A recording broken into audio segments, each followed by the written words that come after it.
बिस्मिल्लाहिर्रहमानिर्रहीम। मैं हूं मोहम्मद सिकंदर डार और आज मैं आपको इस वीडियो के अंदर क्लास 8 की computer science chapter number 5 computer programming के बारे में डिस्कस करूंगा। तो चलिए सबसे पहले इस चैप्टर नंबर 5 कंप्यूटर प्रोग्रामिंग के इंट्रोडक्शन की तरफ। तो देखिए इस इंट्रोडक्शन के अंदर ये बताया गया है कि आपने कंप्यूटर के अंदर जो भी प्रॉब्लम सॉल्व किए जाते हैं वो बेसिकली कंप्यूटर प्रोग्रामिंग के थ्रू ही सॉल्व किए जाते हैं। कंप्यूटर बेसिकली क्या करता है, इंस्ट्रक्शंस होती हैं उनको फॉलो करता है। जिस तरह के इंस्ट्रक्शंस आप उसको देंगे वो उसी तरह का काम करेगा। और ये इंस्ट्रक्शंस कंप्यूटर को डिफरेंट प्रोग्राम्स की सूरत में दी जाती हैं। और ये जो प्रोग्राम बैक एंड पे लिखे होते हैं या सॉफ्टवेयर जो हम यूज़ करते हैं वो बेसिकली किसी ना किसी प्रोग्रामिंग लैंग्वेज के अंदर लिखे हुए होते हैं। तो अभी इस प्रोग्रामिंग चैप्टर नंबर 5 के अंदर हमने भी जो एक प्रोग्रामिंग लैंग्वेज स्टडी करनी है उसका नाम है बेसिक। तो उससे पहले हम बेसिक से पहले थोड़ा बहुत हमें ये आइडिया होना चाहिए कि कंप्यूटर कौन सी लैंग्वेज अंडरस्टैंड करता है और कंप्यूटर प्रोग्राम क्या होता है और ट्रांसलेटर्स क्या होते हैं। ट्रांसलेटर्स में फिर डिफरेंट टाइप्स कौन कौन सी होती हैं। तो वो सारी चीज़ों को हम वन बाय वन डिस्कस करेंगे। मतलब एक स्टूडेंट को सबसे पहले ये पता होना चाहिए कि कंप्यूटर कौन सी लैंग्वेज अंडरस्टैंड करता है। और जो कंप्यूटर लैंग्वेज अंडरस्टैंड करता है वो है फॉर एग्जांपल 0 एंड 1 की जो लैंग्वेज है जिसको हम मशीन लैंग्वेज कहते हैं।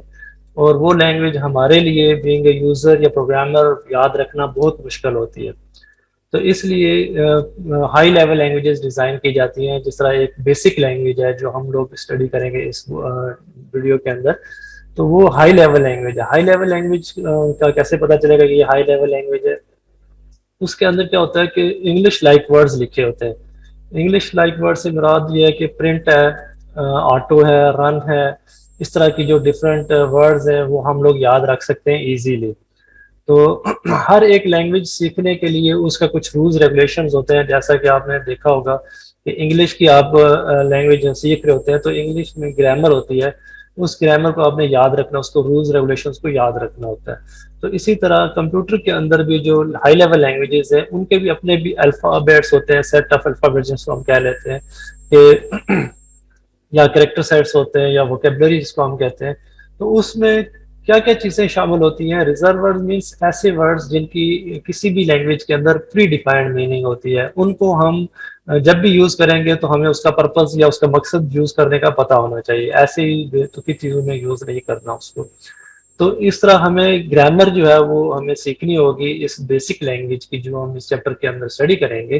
तो अगर हम उसके सिंटैक्स को जो जिसको हम ग्रामर कहते हैं कंप्यूटर की लैब प्रोग्रामिंग में उस चीज़ को सिंटैक्स कहा जाता है।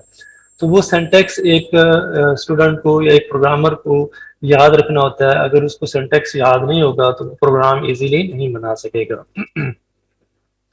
तो प्रोग्राम बेसिकली क्या होते हैं? सेट ऑफ इंस्ट्रक्शंस होते हैं, क्योंकि हमने जो भी इंस्ट्रक्शंस देनी है वो एक प्रोग्राम की सूरत में देनी है। और वो प्रोग्राम जो है वो कोई भी एक सर्टेन टास्क परफॉर्म करेगा कि कैसे उसने, जैसा मिसाल के तौर पे एक छोटा सा प्रोग्राम आपने बनाना है कि 3 नंबर की जो है वो एवरेज फाइंड करे।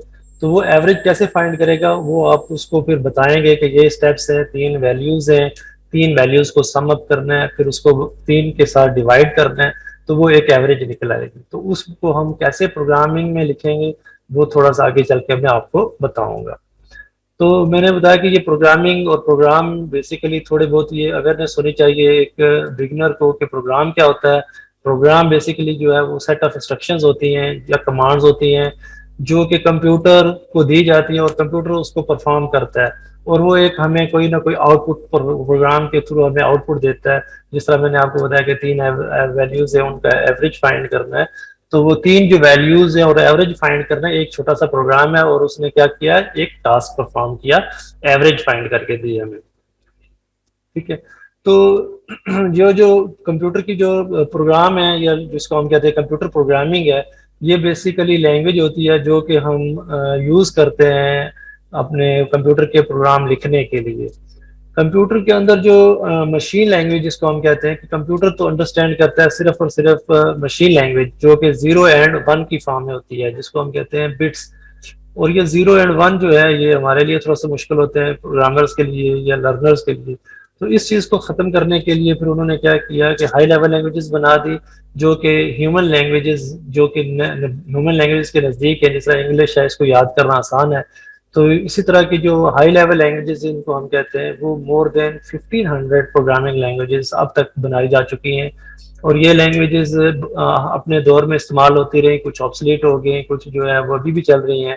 ठीक है, ये डिपेंड करता है। जिस तरह बेसिक है ये सिर्फ और सिर्फ अभी लर्नर्स के लिए यूज की जाती है, कि जिस तरह आप लोग क्लास 8 के स्टूडेंट्स हैं, तो वो अब हाई लेवल लैंग्वेजेस में से सबसे जो स्मॉल मेमोरी जिसको रिक्वायर्ड होती है, या जिसमें प्रोसेसिंग सीपीयू की जो प्रोसेसिंग स्पीड भी कम हो, तब भी आप उसको रन कर सकते हैं।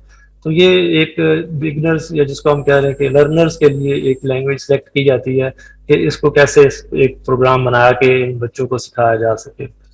ठीक है, तो हर एक लैंग्वेज की अपनी अपनी सिंटैक्स होते हैं, लॉजिक सेम होती है, सिंटैक्स जो होते हैं वो उनके मुख्तलिफ होते हैं।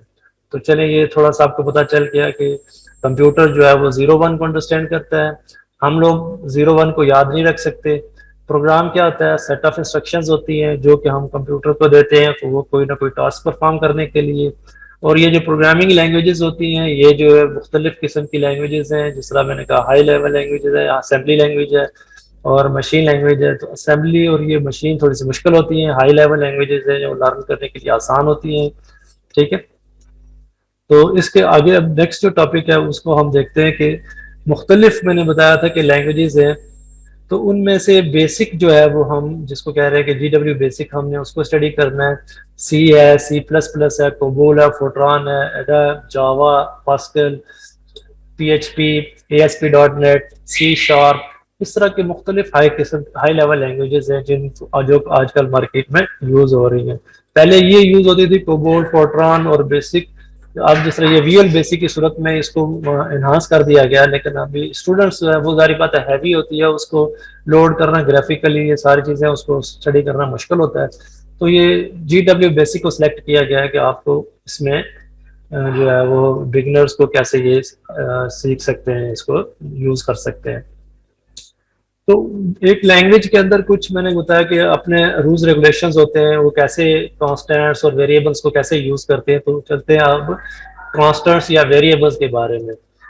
कांस्टेंट बेसिकली क्या होता है कि एक क्वांटिटी होती है, उसकी वैल्यू चेंज नहीं होती अपने प्रोग्राम के दौरान, जो है उसकी वैल्यू चेंज नहीं होती और वो सेम रहती है।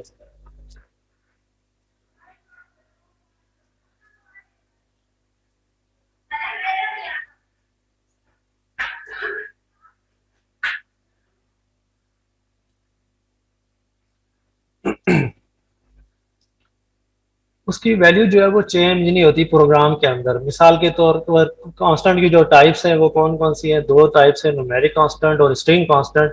न्यूमेरिक कांस्टेंट का मतलब ये होता है कि इसके अंदर ये जो वैल्यूज है, जैसे 5 है, 760 है, ठीक है, ये 8 है, फॉर एग्जांपल 800 है, 900 है, 1000 है, या 110 है, इस तरह की जो वैल्यूज हैं, या इसको कह लें 3.35 एक्सपोनेंट 5, ये साइंटिफिक नोटेशन के अंदर ये जो वैल्यूज हैं इनको हम कहते हैं कांस्टेंट्स। ये कांस्टेंट्स वैल्यू जो है ये न्यूमेरिक कांस्टेंट्स हैं, ये प्रोग्राम के अंदर चेंज नहीं होते। इनको अगर आप कोई चीज ऐड करें तो इनकी अपनी वैल्यू सेम ही रहेगी। ठीक है, तो इसको हम कहते हैं कि कांस्टेंट जिसकी वैल्यू चेंज ना हो। जिस तरह 5 है, 5 के साथ 1 ऐड करेंगे तो वो 5 तो खुद 5 ही रहेगा, लेकिन वो 1 6 बना देगा उसको, और वो वैल्यू 6 जो है वो किसी और में स्टोर होगी, लेकिन ये अब 5 जो है वो अपनी वैल्यू रिटेन ही करेगा, कांस्टेंट चेंज नहीं होगा।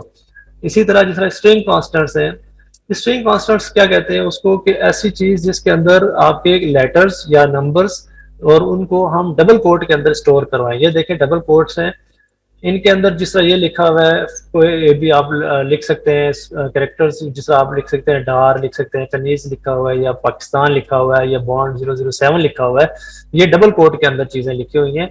तो इसमें देखें कैरेक्टर्स भी हैं और ये नंबर्स भी हैं, दोनों चीजें मिला के अगर आप लिखेंगे डबल कोट के अंदर तो ये स्ट्रिंग कांस्टेंट कहलाएगा। ठीक है, तो ये हो गया कांस्टेंट। अब नेक्स्ट जो है वो है वेरिएबल। वेरिएबल बेसिकली ये जो चीजें हम कांस्टेंट और वेरिएबल को डिस्कस कर रहे हैं, ये मैं अभी आपको बेसिक के जो एनवायरनमेंट के अंदर भी बताऊंगा कि ये किस तरह हम इनको वेरिएबल्स को यूज करते हैं, क्या करते हैं, क्योंकि साथ साथ मैं आपको प्रैक्टिकल भी करके दिखाऊंगा। वेरिएबल क्या होता है, बेसिकली सिंबल और नेम। ये कोई नेम होता है जो क्वांटिटी का, जिसको हम कह लें कि नेम है, जिसके अंदर कोई वैल्यू स्टोर की जाती है। ठीक है, ये वैल्यू स्टोर करता है और वैल्यू जो है वो चेंज होती रहती है ड्यूरिंग प्रोग्राम एग्जीक्यूशन, और उनको हम वेरिएबल नेम क्या देते हैं। किस तरह के वेरिएबल नेम दे सकते हैं? फॉर एग्जांपल रोल नंबर, अब इसके अंदर स्पेस है, ये स्पेस नहीं देनी आपने। ये एड्रेस है, एक्स है, वाई एक्सेट्रा, इस तरह जो भी आप वेरिएबल के नेम दे सकते हैं और उनके अंदर वैल्यूज को स्टोर करवा सकते हैं। तो इन वेरिएबल्स के अंदर क्या होता है, कॉन्स्टेंट्स भी हो सकते हैं, वैल्यूज। ठीक है, कांस्टेंट वैल्यूज है, स्ट्रिंग वैल्यूज है, जो भी आप डिफरेंट टाइप्स ऑफ वैल्यूज उनको स्टोर करवा सकते हैं। तो वेरिएबल की जो आगे दो टाइप्स हैं वो क्या है, न्यूमेरिक वेरिएबल और स्ट्रिंग वेरिएबल। न्यूमेरिक वेरिएबल क्या है, उसके अंदर जो वैल्यूज होंगी वो किस तरह की होंगी? देखें, ये एक वेरिएबल का नाम है x इज इक्वल टू 5.56। अब ये देखें 5.56 जो है वो किस वेरिएबल के अंदर स्टोर हो रहा है? x के अंदर। यहाँ पे उसने मिसाल दी हुई है, आप अपनी मर्जी से कोई भी वेरिएबल का नेम रख सकते हैं। ठीक है, ए रख लें, बी रख लें, सी रख लें, वट एवर आप जो भी रखना चाहें आप इसका नाम। ठीक है, डिपेंड करता है आपके ऊपर। तो उसकी जैसे आपने रखा एक्स, एक्स के अंदर अब 5.56, इसका मतलब ये है कि आप जब भी आप एक्स के साथ किसी भी चीज को मल्टीप्लाई करेंगे तो वो एक्स खाली नहीं होगा, बल्कि उसके अंदर क्या होगा, ये वैल्यू स्टोर हुई होगी। जिस तरह ये नम है, नम के अंदर 980 स्टोर हुआ है, Y is equal to -7 store हुआ है, marks is equal to 750 store हुआ है। इसका मतलब है अब जब भी मार्क्स वगैरह को किसी चीज के साथ मल्टीप्लाई करवाएंगे, मिसाल आप एवरेज निकालना चाहते हैं, तो आप क्या करेंगे, आपके फॉर एग्जांपल 800 टोटल मार्क्स हैं, टोटल मार्क्स के साथ फिर आप उसको क्या करेंगे, आप डिवाइडेड बाय 10 मार्क्स और मल्टीप्लाई बाय 100 करेंगे, तो ये जो मार्क्स हैं 750 लिखने के बजाय आप ये मार्क्स नीचे लिखेंगे, तो उसका मतलब है उसके अंदर क्या स्टोर हुआ है, 750 स्टोर हुआ है। इसी तरह स्ट्रिंग वेरिएबल्स हैं, देखिए इसके सामने एंड पे या और शुरू में कोई चीज हमने नहीं लगाई, ये सिंपल नाम है इसके लिखे हुए। ठीक है, अब थोड़ा सा फर्क आ जाता है स्ट्रिंग वेरिएबल के अंदर। स्ट्रिंग वेरिएबल के अंदर क्या होता है, ये string means non numeric data store use करते हैं। नॉन न्यूमेरिक से मुराद ये होता है कि आपकी जो वैल्यूज हैं वो कैरेक्टर्स की फॉर्म में होंगी और डबल कोट के अंदर होंगी। जिस तरह मिसाल के तौर पर ये वेरिएबल नेम है, जिस तरह ये वेरिएबल नेम था इसी तरह ये भी वेरिएबल नेम है, लेकिन इसके अंदर क्या डिफरेंट है, डिफरेंस क्या आ जाता है यहाँ पे, डॉलर साइन। जब भी आप इसके अंदर स्ट्रिंग वैल्यूज स्टोर करवाएंगे तो उसके वेरिएबल के एंड पे डॉलर साइन लगाना है, ये चीजें याद रखनी है आपने। ठीक है, तो name dollar sign equal to double quote start Ali double quote close, तो इसका मतलब है अब अली जो है वो इस वेरिएबल के अंदर स्टोर हो चुका है। आप ये प्रिंट करवाएंगे तो ये अली ऑटोमेटिकली प्रिंट हो जाएगा। जिस तरह ये कंट्री लिखा हुआ है, कंट्री डॉलर साइन पाकिस्तान, इसका मतलब है जो पाकिस्तान है ये ऑटोमेटिकली अब इसके अंदर स्टोर हो गया कंट्री वेरिएबल के अंदर। ठीक है, इसी तरह हम जो है वो वैल्यूज स्टोर करवाते हैं। देखें इसके अंदर कोई डबल कोट नहीं लगा हुआ, यहाँ पे डबल कोट भी नहीं लगा हुआ, इसके वेरिएबल के आगे पीछे भी कोई चीज ऐसी ऐड नहीं हुई हुई। ठीक है, ये चीजें याद रखनी है आपने। वेरिएबल का नाम जैसा यहाँ पे नेम लिखा, आप अपनी मर्जी से कुछ भी लिख सकते हैं, $X दे सकते हैं अली को स्टोर करवाने के लिए। कंट्री के बजाय CONTRY के बजाय आप पूरा लिखने के बजाय CTRY लिख सकते हैं, वेरिएबल नेम दे सकते हैं। डिपेंड करता है आपके ऊपर कि आप जो है वो मीनिंगफुल, वैसे वेरिएबल के जो नेम्स हैं वो मीनिंगफुल देने चाहिए, आपके डिपेंड करता है ये आपके ऊपर। ठीक है, नेक्स्ट हमारे पास है जो टॉपिक है वो है एरर्स। कि जब हम प्रोग्राम लिखते हैं तो उसके अंदर बेसिकली एरर्स भी आती हैं। उन एरर्स को, या जिसको हम कहते हैं कि ये मिस्टेक्स होती हैं कंप्यूटर प्रोग्राम के अंदर, उन प्रोग्राम्स के जो मिस्टेक्स होती हैं उनको जब तक हम रिमूव नहीं करेंगे उतनी देर तक हम अपने प्रोग्राम को रन नहीं कर सकते। ठीक है, तो यहाँ पे हम बेसिकली दो एरर्स को डिस्कस करेंगे, एक है सिंटैक्स एरर और दूसरी है लॉजिकल एरर। दो एरर्स हैं, सिंटैक्स एरर और लॉजिकल एरर। सबसे पहले मैं सिंटैक्स एरर को डिस्कस करूंगा कि ये एरर बेसिकली कब अकर होती हैं, जब आप प्रोग्रामिंग लैंग्वेज के जो सिंटैक्स है उसको फॉलो नहीं करते, उसको वायलेट करते हैं जो रूल्स है। मिसाल के तौर पर आप इंग्लिश में लिखते हैं, कोई नजदीक चीज होती है, जिस तरह मेरे पास बिल्कुल करीब में एक बुक पड़ी हो तो मैं उसको कहूंगा कि दिस इज अ बुक। ठीक है, इसी तरह अगर वो दूर होगी मुझसे तो मैं कहूंगा दैट इज अ बुक। तो अगर वो मैं नजदीक वाली को दैट कहूँ और जो दूर है वो मुझसे वो उसको मैं कहूँगा दिस, इट मीन्स मैं जो ग्रामर के जो रूल्स हैं उनको वायलेट कर रहा हूँ। इसी तरह यहाँ पे भी है कि अगर मैं पंक्चुएशन, फंक्शंस, ऑपरेटर्स इनको प्रॉपर यूज नहीं करूंगा तो इसका मतलब है कि ये मैं अब जो एरर कर रहा हूँ या जो मुझसे गलती हो रही है वो चीज सिंटैक्स कहलाएगी। मिसाल के तौर पर आप देखें कि जब भी आप दो वैल्यूज को या दो वेरिएबल्स को जब जमा करेंगे तो आप क्या करेंगे, ए प्लस, ये स्टेरिक साइन है, मल्टीप्लिकेशन के लिए यूज होता है, और बी, ये एक वेरिएबल है, बी एक वेरिएबल है, और सम एक वेरिएबल है, तीन वेरिएबल्स है। अब ए के अंदर कोई भी वैल्यू है, यहाँ पे प्लस साइन है, मल्टीप्लाई भी है, बी भी है। अब देखें कि ये सिंटैक्स गलत है। जब भी हम दो ऑपरेटर्स जो ऑपरेंड्स हैं उनको जब भी हम ऐड करेंगे या मल्टीप्लाई करेंगे तो उसके दरमियान में एक ऑपरेटर लगाना चाहिए हमें, ठीक है। आपने मैथ में भी पढ़ा होगा कि जब भी हम टू ऑपरेंड्स के दरमियान एक ऑपरेटर लगा के ऑपरेशन परफॉर्म करवाते हैं, तो यहाँ पे क्या हुआ है कि टू ऑपरेंड्स हैं और ऑपरेटर भी टू है, तो इसका मतलब है यहाँ पे आप वायलेट कर रहे हैं तो उसको, तो ये गलत है।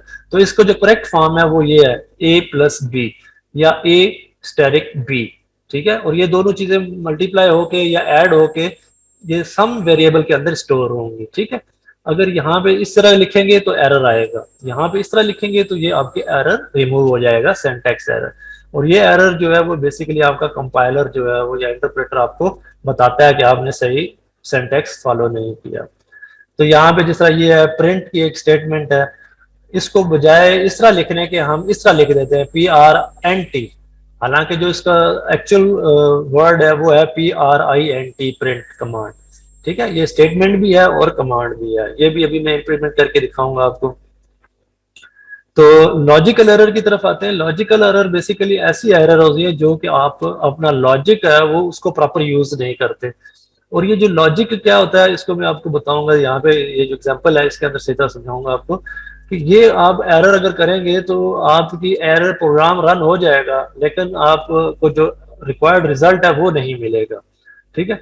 मिसाल के तौर पर यहाँ पे देखें, आपने फार्मूला या लॉजिक जिसको मैं कह रहा हूँ वो ही गलत अप्लाई किया है। यहाँ पे अगर एवरेज फाइंड करनी है, इसी चीज को मैं अभी प्रोग्राम में आपको एंटर करके ये चीजें सिखाऊंगा कि देखिए एवरेज निकालने के लिए ए प्लस साइन यहाँ पे आना चाहिए, लेकिन यहाँ पे मल्टीप्लाई का साइन दिया हुआ है। तीन वैल्यूज को सम अप करना फिर तीन के साथ डिवाइड करना था, ठीक है। तो हमने क्या यहाँ पे क्या किया हुआ है कि ये स्टेरिक का साइन दिया हुआ है, यहाँ पे एरर नहीं आएगी लेकिन आपका रिजल्ट जो है वो गलत आएगा। तो इसको जो एरर है, लॉजिकल एरर है, ये कैच करना बहुत मुश्किल होती है क्योंकि ये प्रोग्राम एग्जीक्यूट हो जाता है, रन हो जाता है, लेकिन ये रिजल्ट सही नहीं देता, ठीक है।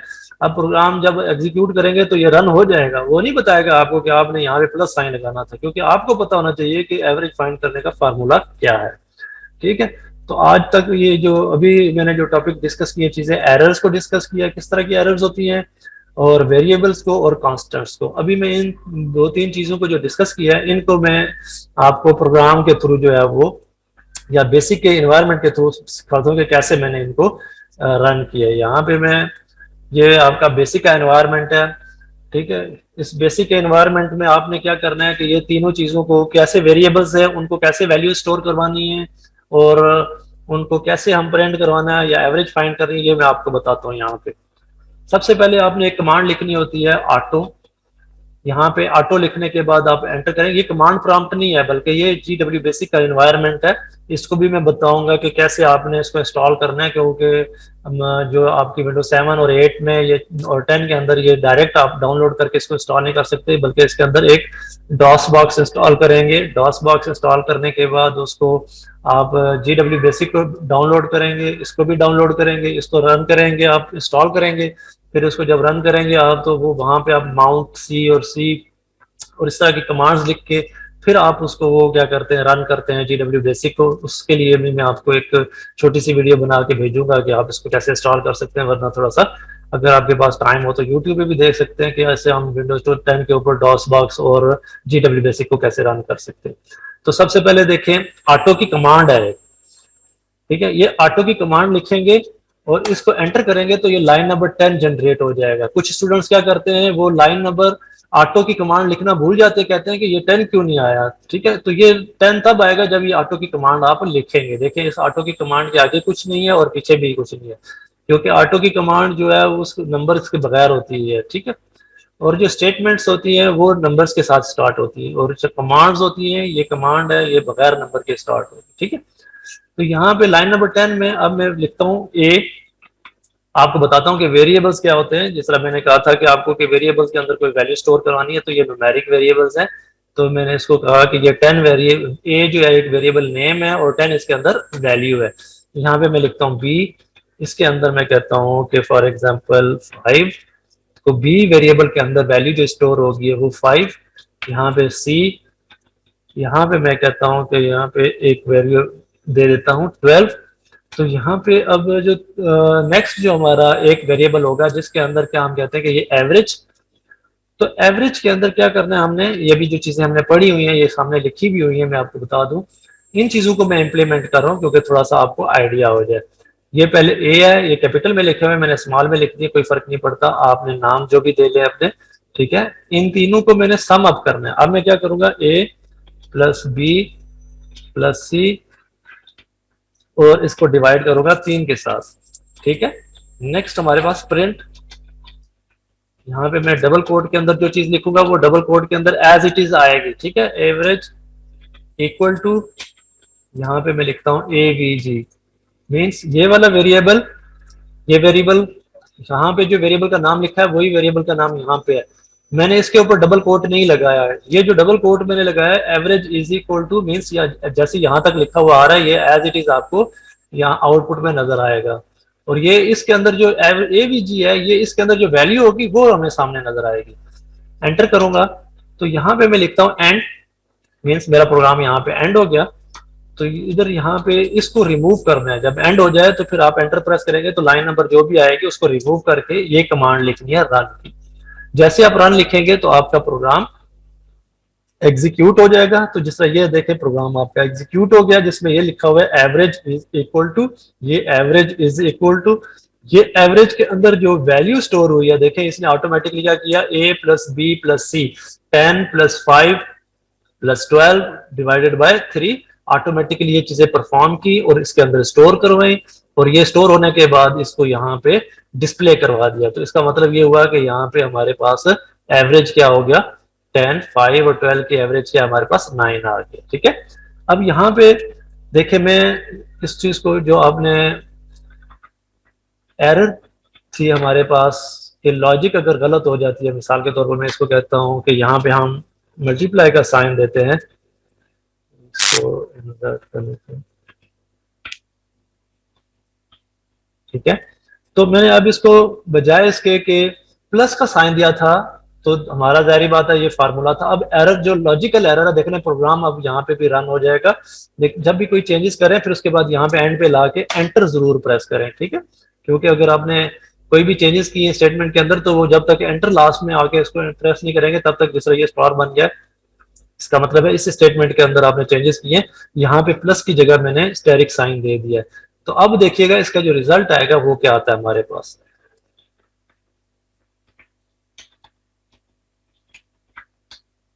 इसका मतलब है देखें हमारा जो रिजल्ट है वो 20.667 आ रहा है।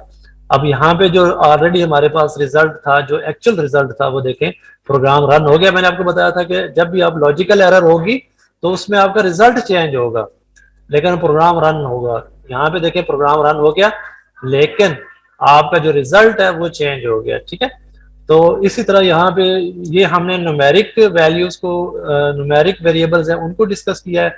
ये कॉन्स्टेंट्स हैं जिनको हमने देखा कि ये वैल्यूज के अंदर, वेरिएबल्स के अंदर स्टोर करवाए हमने, ये कॉन्स्टेंट्स 10 वगैरह। अब इसी तरह एक छोटा सा प्रोग्राम और मैं बना के दिखाता हूँ जिस तरह हम स्ट्रिंग वेरिएबल्स को कैसे स्टोर करवाते हैं। मैं इसको CLS कमांड लगाऊंगा, क्लियर।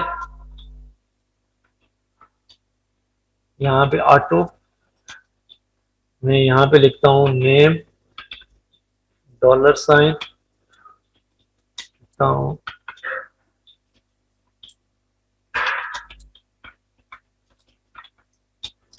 ठीक है। यहाँ पे आप प्रिंट दे देते हैं, यहाँ पे लिखते हैं नेम $एंड सिंटैक्स एरर।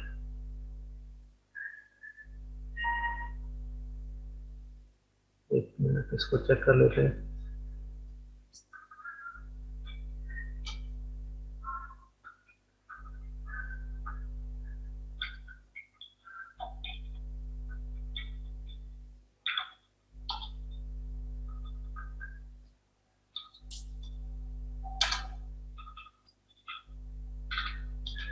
तो इसको रन कर लेते हैं। फिर भी एरर आ रहा है इसमें डार के अंदर। कोई और वेरिएबल मैं इसको देख लेता हूँ कि ये तो कहीं रिजर्व वर्ड ना ले रहा।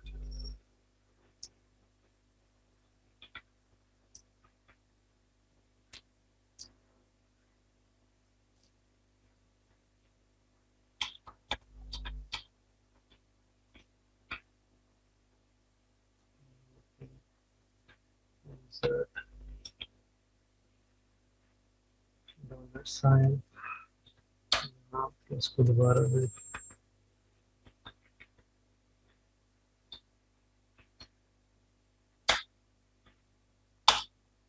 अब इसके पास ये रन हो रहा है क्योंकि ये मेरा ख्याल है वेरिएबल के अंदर। इसको मैं आपको दोबारा यहाँ पे रन करके दिखाता हूँ, बल्कि इसको CLS क्लियर कर देता हूँ। यहाँ पे लिस्ट, ये जो प्रोग्राम अभी मैंने लिखा है, अब इसको मैं रन करता हूँ यहाँ पे, तो देखेंगे डार जो है वो लिखा हुआ $8 के अंदर। ये स्ट्रिंग वेरिएबल है जिसमें मैंने बताया आपको कि एक न्यूमेरिक वेरिएबल होते हैं, एक स्ट्रिंग होते हैं। तो ये देखें $8 और उसके आगे ये जो मैंने डार लिखा है डबल कोट के अंदर, फिर मैंने प्रिंट $8। तो ये जो बगैर डबल कोट के अंदर जो है कोई भी वेरिएबल को लिखना होता है, डबल कोट के अंदर अगर आपने लिखना है तो वो एज इट इज चीज डिस्प्ले होगी। देखिए अब $8 के अंदर डार है तो ऑटोमेटिकली डार प्रिंट होगा। ठीक है, तो ये आपका स्ट्रिंग वेरिएबल है और उसको देखा मैंने कैसे स्टोर करवाया, उसको प्रिंट करवाया। ठीक है, तो आप इस तरह की प्रैक्टिस आप अपनी कर सकते हैं। लेकिन फिलहाल आप अपना डॉस बॉक्स और ये इसको GW बेसिक को पहले इंस्टॉल करना सीखें। वो मैं भी इंशाल्लाह वो वीडियो बना के भी शेयर करूंगा। तो नेक्स्ट लेक्चर तक के लिए अल्लाह हाफिज।